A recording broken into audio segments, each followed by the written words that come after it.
1983 ஆண்டுல இந்திய அணி உலக கோப்பையை வென்ற பிறகு கிரிக்கெட்டை பிரபலப்படுத்த முடிவு செய்த ஆசிய கிரிக்கெட் கவுன்சில் ஆசிய கோப்பை தொடர் அப்படின்றத அறிமுகம் பண்ணாங்க. இதற்கு பிசிசிஐ உடனே ஒப்புதல் வழங்கியது. தொடர்ச்சியாக ஒரு நாள் ஃபார்மட்ல ஆசிய கோப்பையுமே நடந்தது. 2010க்கு பிறகு T20 ஃபார்மட் உச்சம் பெற ஆரம்பித்ததால ஆசிய கோப்பை மீது இருந்த ஆர்வம் படிப்படியாக குறைய ஆரம்பிச்சது. இதனால 2016ஆம் ஆண்டு முதல் இந்த தொடரை T20 மற்றும் ஒரு நாள் ஃபார்மட் அப்படின்னு மாத்தி நடத்த முடிவு பண்ணாங்க. அதாவது அடுத்த ஐசிசி தொடர் என்ன ஃபார்மட்ல நடக்குதோ அதனை பொறுத்து தான் ஒரு நாளா இல்ல T20 ஃபார்மட்ல நடக்குமா அப்படின்றத சூஸ் பண்ணுவாங்க. சோ T20 உலக கோப்பை 2026ல நடைபெற உள்ளதால இந்த ஆசிய கோப்பை பாத்தீங்கன்னா T20 ஃபார்மட்ல தான் நடக்கும் அப்படின்னு அறிவிச்சிட்டாங்க. கடந்த ஒரு நாள் உலக கோப்பை 2023 தொடரை கருத்துல கொண்டு ஒரு நாள் ஃபார்மட்ல ஆசிய கோப்பை நடைபெற்றது. அப்போது இந்திய அணி கோப்பையை தட்டி தூக்கியது. அதற்கு முன்னாடி T20 ஃபார்மட்ல நடைபெற்ற நிலையில அதுல இலங்கை அணி கோப்பையை வென்றது. சோ இந்த நிலையில பாத்தீங்கன்னா தற்போது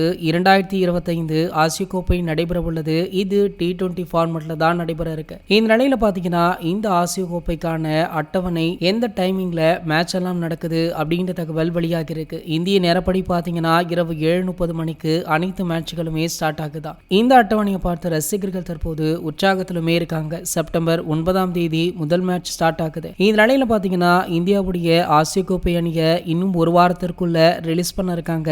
சோ அந்த பட்டியல்ல எந்தெந்த வீரர்கள் இடம்பெறுவாங்க அப்படின்றத பார்க்க ரசிகர்களுமே ஆவலுடன் காத்துட்டு இருக்காங்க. இது போன்ற கிரிக்கெட் செய்திகளை பற்றி நீங்க உடனே தெரிஞ்சுக்க நம்ம சேனலை மறக்காம சப்ஸ்கிரைப் பண்ணிக்கோங்க.